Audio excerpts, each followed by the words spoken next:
Hello everyone and welcome to episode 9 of Crystalcast. My name is Ross and I'm an immigration lawyer. I hope you all had a good week. Today we've got a jam-packed full podcast of a number of topics that I want to discuss, specifically labor market testing, and we are lucky enough to have Chris from WorkinAus who's going to be able to explain to us the process of labor market testing. Now, if you're like me who deals with a number of corporate clients who have to utilize labor market testing and find it quite difficult for a number of different reasons. So for example, because it's difficult to post a Workforce Australia ad, or for any other reasons, Chris will walk us through how to make that process more easier. I have spoken with Chris on a number of occasions and I find himself to be quite useful when it comes to explaining how the process works. So rest back and enjoy the rest of the podcast. Now, this week I thought it would be appropriate to talk about the invitation rounds. I know that a number of states have been issuing invitation rounds, and we're getting a number of calls both from migration agents, immigration lawyers, and also applicants asking when will I receive my invitation round. Now, as I've mentioned in the first episode of Crystalcast, there's a low number of allocations for each state, so therefore it just becomes a little bit difficult to predict who's going to be invited and when. So what can you do to ensure that you increase the chance of your invitation? So let's go through the 5 most important things. Number 1, making sure that you still meet the age requirement. Now, to some that might be very simple thing to meet. You know what your age is, but it's important to ensure that you understand that all of the programs, all GSM programs, are under the age of 45. Number 2, English language. Making sure that your English language result is still valid. Number 3, skills assessment, ensuring that skills assessment is still valid. Now, whilst there is some case law within the Federal Circuit Court which allows applicants to submit skills assessments post-invitation, it still doesn't mean that it is a clear pathway for you to be able to lodge an application and not face potential issues. And number 4, making sure that all of your documents are up to date. Now remember, when you receive an invitation from either a state or a territory, you only have 14 days to provide all of the relevant documents.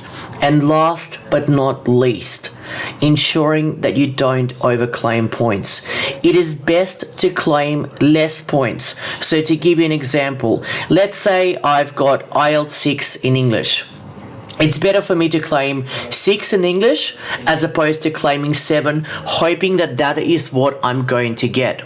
Now, states and territories will only issue invitation once. The reason for that is because they simply do not have the resources to issue further invitations. So therefore, if you have the 5 magic things under your belt, you're more likely to get the invitation. So just again to recap, your age, skills assessment, English language, making sure that all of your documents are in order, and last but not least, ensuring that you don't overclaim your points. Now, no migration agent or lawyer would be able to tell you when will you receive your invitation.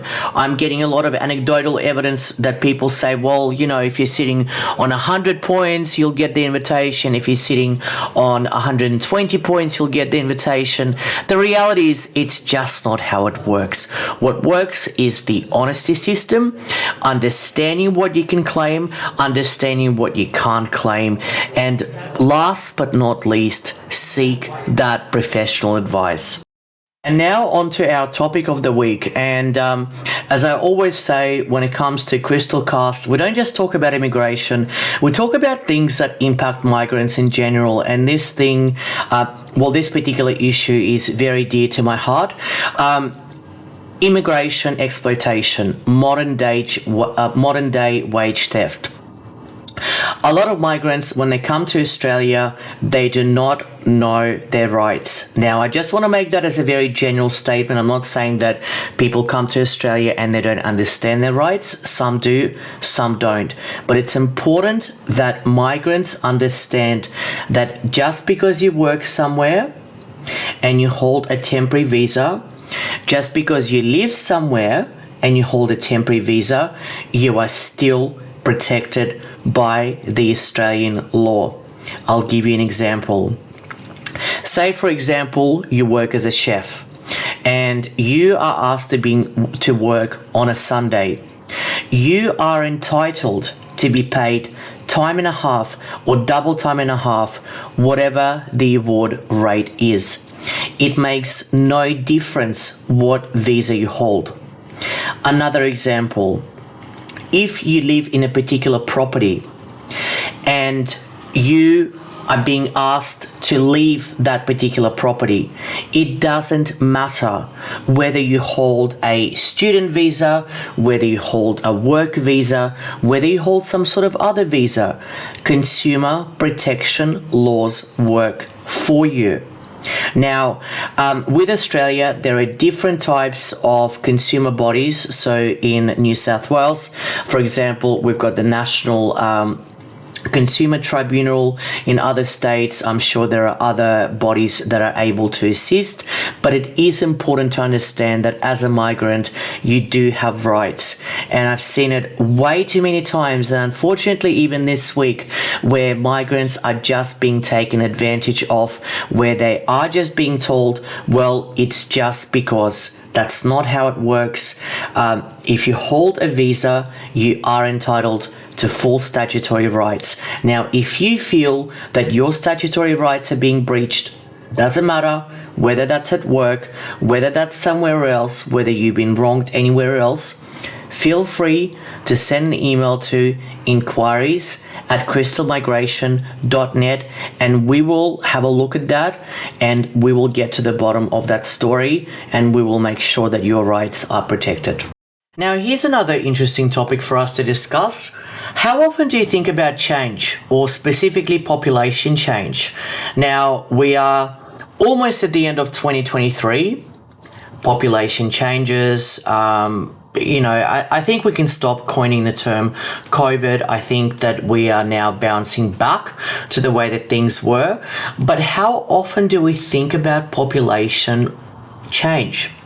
Now, I've got two of my siblings who are school teachers, and I've got a lot of friends who are also school teachers. And what I found really, really interesting is that my teacher friends and my siblings tell me that the majority of the jobs that these kids are being taught do not exist today. Now, I let that sink in. How scary is that? But is it scary or is it exciting? Well, look, I will let you make that opinion. Now, if we look at the population growth has been very, very steady. So if we look at the population growth at 2020, it sits at around 25 million. And the population growth has more or less been consistent. The only time that we had, I suppose, immigration would have been during COVID-19, and that sort of would have been compared to the Great War when we had a population loss. But other than that, the population has grown. So what does all of this mean for us? Now, myself, I came to Australia as a migrant. I came to Australia in 1998 at the age of 10, and the population was still booming. We had, we were given houses. We were given a house, I should say, not houses. just so I don't come across in any sort of other way. We were given a house, we were given education, and we were able to grow up and really embrace. I don't want to use the word integrate. I want to use the word embrace Australian culture. Now, what's happening at the moment is we did have a population decrease in March 2021, which is not a surprise to us. That's when COVID-19 happened, and the net migration intake for March 2023 is considered to be at 454,361. Now, as I mentioned before in a number of my episodes, all of those who are against immigration always bang on about the net overseas migration intake and saying that Australia is accepting too many migrants.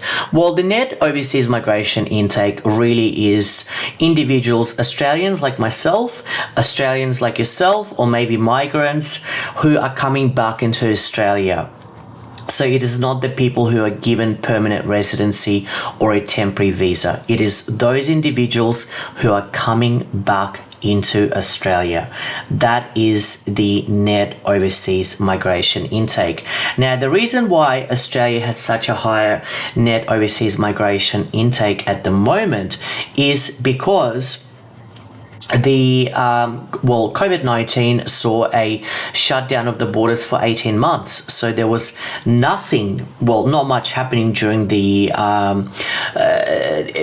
migration growth. So, you can imagine sort of like a water dam. If you close the dam, obviously once you open that up, it's going to be just a flurry, and that's exactly what's happening. So it will get back to the way that it should.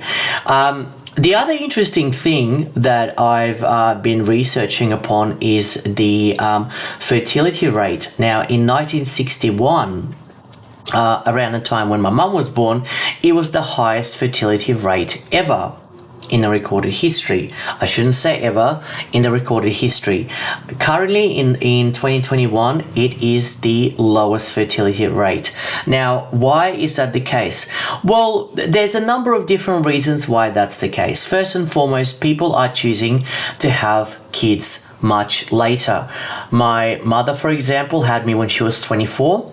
By the time my mum was 35, which is my age, she had 5 kids, and some of those kids were already entering into teenagehood. So the priorities back then were quite different. These days, men and women are choosing to stay in a career, to grow their career, and children, well, it's not so much that they don't become a priority, but it's just something that is not seen as a foreground of something that somebody wants to focus on. There are career opportunities, there are travel opportunities, there are opportunities to potentially invest into a property to grow your wealth. So the opportunities that we have today are very different to the opportunities that our parents and even our grandparents had back in the day. Now, what else is very interesting is that if we look at the stats from 2006, 22.2% of all people were born overseas. Now, if I look at that statistic in 2021, 27.7. Now that's almost a third of all migrants were born overseas. So we are a nation of migrants. Now, why does that matter to a migration podcast?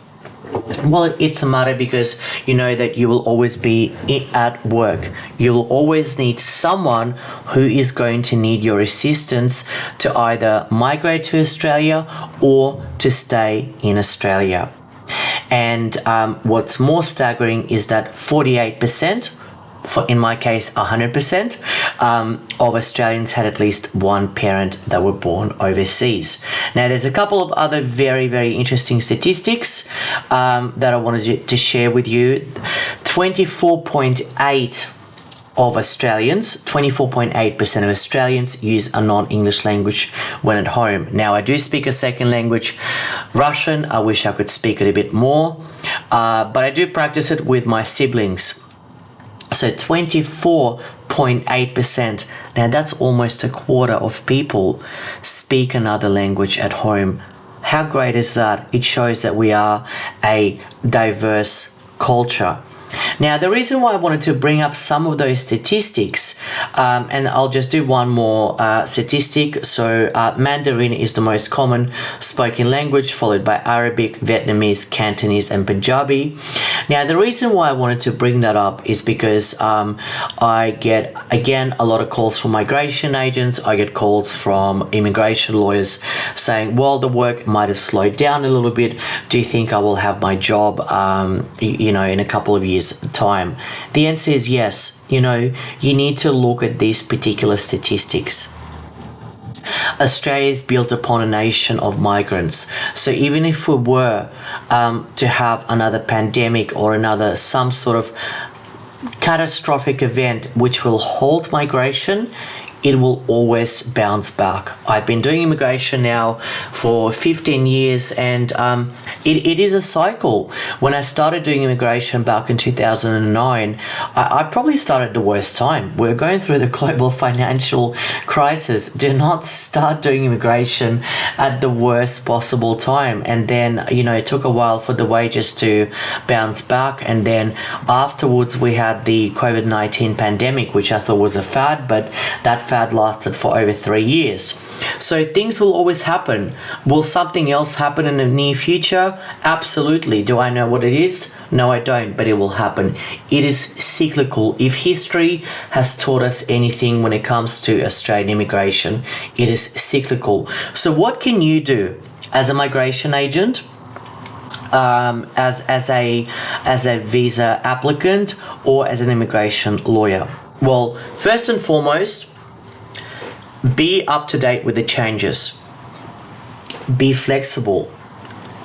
Don't get caught up in your own thinking. Now, 1 year ago, I would have never in my life imagined that I would be doing a podcast, or let alone running a blog, or let alone doing sort of videos and just doing video interactive content, because I was stuck in this mind frame where if clients want to find me, they'll attend my sessions, they will attend my webinars, they will refer me, or other people will refer me to do their work. But guess what? Things change. The way that Generation Z wants to operate is that they want the information now. They want the information to be delivered in the most succinct way. Last week, for example, when so we release this particular newsletter on Fridays at 5 p.m. Last week, when I released the newsletter, the second most clicked article that was opened up was the podcast, because people didn't want to read the news. There was news on Crystal Press. And I'm not saying people don't want to read it, but they want it to be summarized. They want to know what happened, what's changing, what has changed, what I need to look out for, what else is going to be talked about. And that's just the way it is. Now, I'm not saying that's how all people act. Some people don't. Some people, I still see people buy newspapers. I still see people attend seminars. But I think it's important, if you want to survive in this industry, if you want to thrive in this industry, think about your audience and think about what your audience wants from you and how the information wants to be delivered. There was a study done a number of years ago, and it showed that the maximum time that a human brain can function for at an optimum capacity is 40 minutes. Anything above that, you would not be able to function. So that's why things like podcasts, summaries, short articles, that's what you want, because these sort of things help people to understand the current trends that happen in the world of immigration. Now, this week I'm super excited to have Carman as our guest on our podcast. discussing labor market testing. As I mentioned before, labor market testing has been quite a challenge. I think saying challenge is putting it quite mildly in relation to employers, especially when it comes to demonstrating specific requirements that relate to 494 visas and 482 visas. I'm an immigration lawyer myself. I have a lot of corporate clients that struggle with labor market testing. To give you an example, imagine telling a chef that they have to do advertising for a chef when they are in dire need of that position to be filled. Now, just to be very clear, I do believe, and I always have said this in all of my podcast episodes, that Australians should be placed first when it comes to jobs. But we have to be realistic.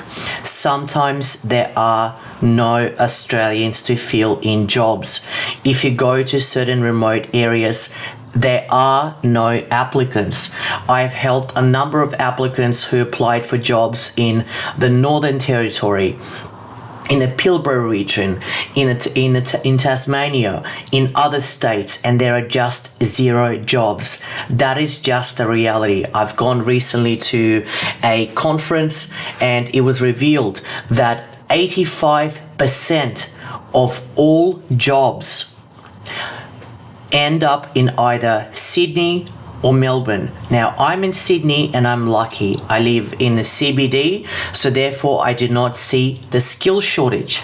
But that doesn't mean that I'm acutely not aware of what goes on. So I'm lucky to have Chris here today to explain how his platform is able to assist clients to be able to advertise and utilize labor market testing in the most efficient way. So thank you, Chris, for being with us here today and explaining how your platform works. Well, Chris, thank you so much for being on our podcast this week. I really, really appreciate it. And just to give you a bit of context, a lot of the employers and also migration agents and lawyers as well struggle with labor market testing. And being a fellow migration agent in your past life yourself, you would know what it's like. So I know that you've got a product, WorkinAus. So why don't you tell me a little bit about how it works? Absolutely. Thanks very much for having me, Ross. Really appreciate it. So WorkinAus is a destination site for Australian employers and recruitment consultants to advertise and find international talent, and international talent being migrant workers, being able to find opportunities here in Australia. So obviously with having my past life, 15 years, owning my own immigration law practice gave me sort of a real understanding of the issues that are faced by employers, and also as well the migration advice profession. And so we're on a mission at the moment to really try and help employers, the government, industry bodies to ease the skill shortage. So labour market testing, always a problem. In essence, it actually kind of makes sense that you see if there's an Australian to undertake the role before you issue out a contract for an overseas national to sponsor them. Brought in 2013 by the Labor government, but it's really about the execution. It's actually quite difficult to go through that process as an employer, to post 2 job advertisements on national job boards for a period of 28 days and Workforce Australia. And we know as migration agents, because again, I've been doing this in my past life, employers don't necessarily know what to include in that advert, and so can get it wrong. Yeah, well, 100%, and even things like, for example, let's say if the salary is missing, if the job description is not up to scratch, if the ABN is missing from the job ad, because, at the end of the day, the way that I see it, employers try to do the right thing. And of course, you would want to hire a local person. Why would you go through the process of getting someone that you don't potentially know whether they're going to work out, and then not get them? We've dealt with a number of refusals from other firms as well, where it's all got to do with LMT, and employers are just crying out and saying, how can you help us to make this process more streamlined? So Yeah. how can we do this, Chris? So, well, WorkinAus has actually got an API into Workforce Australia, and an API is how two technologies communicate. Yep. We've also got integrations with national job boards, industry job boards, government job boards, and so on. So when you post once on our platform for one low-cost fee, it goes out to the entire network and also gets posted automatically to Workforce Australia, not needing a director's ID, not needing the company key, not needing to interface on 3 separate different platforms. You're just going to one platform and it does it all for you. It takes about 2 minutes to write up the job. And if you don't know how to write a compelling job advertisement, we've brought AI in as well, so that Perfect. to help you. It's okay. It's not great, but it gives you a good start to be able to then build out a compelling job advertisement that can then be used for labour market testing purposes. So everyone that's been using it so far, we've been getting some really good feedback, which has been great, and we're always Yeah. critical feedback to help us refine the product. Yeah, definitely. And you know what? You showed me once how to use it. And what I really like about it is, let's say, for example, if I don't select particular salary, it actually won't let me proceed with the job ad because it will say, well, salary is one of the, I suppose, mandatory fields. So you have to put something in there. If I don't put a particular skill, well, not particular, but if I don't put skill in, it actually won't let me proceed with the form. And that's where the refusals do happen. 100%, and that's the whole thing. People hide the job, the job salary, because they think, oh, I don't want the competition to know what I'm paying. But we all know that you need to, with labour market testing, show that salary if it's under 96,400. So from that perspective, you go into the platform, as soon as you tick the box, say I'm posting a labour market testing compliant job advertisement, in the back end, the rule set will steer you in the right direction. So you have to have it as a full-time job. You can't do it as a part-time role. You have to show the salary, or otherwise it won't allow you to proceed, and it comes up with a little tool. Perfect. There's those sorts of things in the background there as well. So yeah, it helps guide the person that doesn't necessarily know about labour market testing to do the right thing.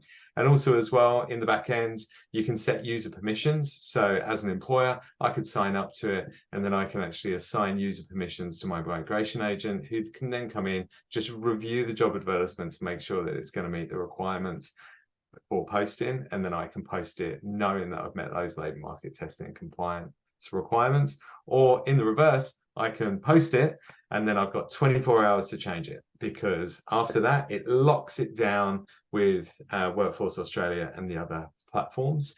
But we allow a 24-hour period where the agent can then jump on and say, Yeah. hold on, we need to change this, jump back in, change it around and repost it. Yeah, and look, I suppose that's also part of the integrity, because we don't want things to be changing, say, on day 15 or day 16. So, that's such an excellent feature. And then, Chris, let's say, for example, 28 days have passed. So all the labour market testing is ready. What do I do next? How do I extract all the information?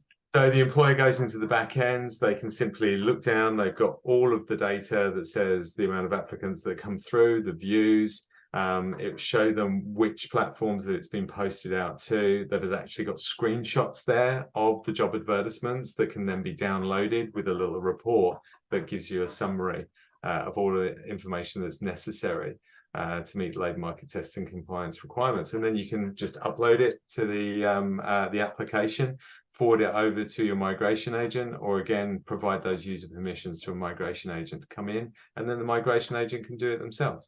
So super simple, super streamlined, takes about 2 minutes to do it on the front end. And when you get to that 29th day, it takes you about a minute to download everything, put it into your own customer's file, and then upload it to the application. That's awesome, Chris. And look, I know there was talk about potentially abolishing LMT, and we know that labour market testing is entrenched in the Migration Act. So to get it abolished, I think that's going to take a bit of time, and there will be some sort of labour market testing, for probably some while to come. So that's a good thing to know. And if people wanted to get point, I'll just say yeah. on that point. I think what you've got to look at is the levers that need to be pulled every now and again. So Yeah. we're at record levels of unemployment. To have, labour market testing for nurses and doctors, in those, occupations that are of significant need, it kind of doesn't make sense. So I do think at this next review, they'll drop the labour market testing down to be at the occupations that are probably at the lower wage level, and some very much protecting Australians for those roles and jobs, and young Australians that will be coming in those roles and jobs. But it's not going anywhere. I think the Labour government in 2013 brought it in, put it crazy to take it back out, and it's a useful tool so that when unemployment goes up, above 5%, hopefully it doesn't go much above 5%. But let's say if it does, then it's another lever that can be pulled the other way, so that labour market testing is really pushed out there to ensure that Australians get the first bite of the cherry. So 100%. And then my last question, how do we get in touch with you? So if employers or migration agents think, WorkinAus is great, where do we go from here? 100%. You just go straight to the website. You can sign up there directly, post an ad. We've got a little tool that will actually take you through how to use it. We've got a chatbot there, so you can just go back onto that if you've got any issues, speak to our customer success team. And if anyone wants to speak to me, they can just email me at chris@workinaus.com.au or give us a call on the mobile, and I'll be more than happy to help migration agents, lawyers, and employers. Awesome. Chris, thank you so much for your time, and have an awesome weekend. Cheers. Thank you. Take care, pal. Bye. And that is all that we have time for this week's podcast. If you do like what you hear, please make sure that you like and subscribe to our podcast. We've got plenty of more episodes coming up this year, including guests. If you do want to be featured on one of our episodes, make sure that you email inquiries@crystalmigration.net. That's inquiries@crystalmigration.net. Thank you very much for tuning in, and I look forward to seeing you next week.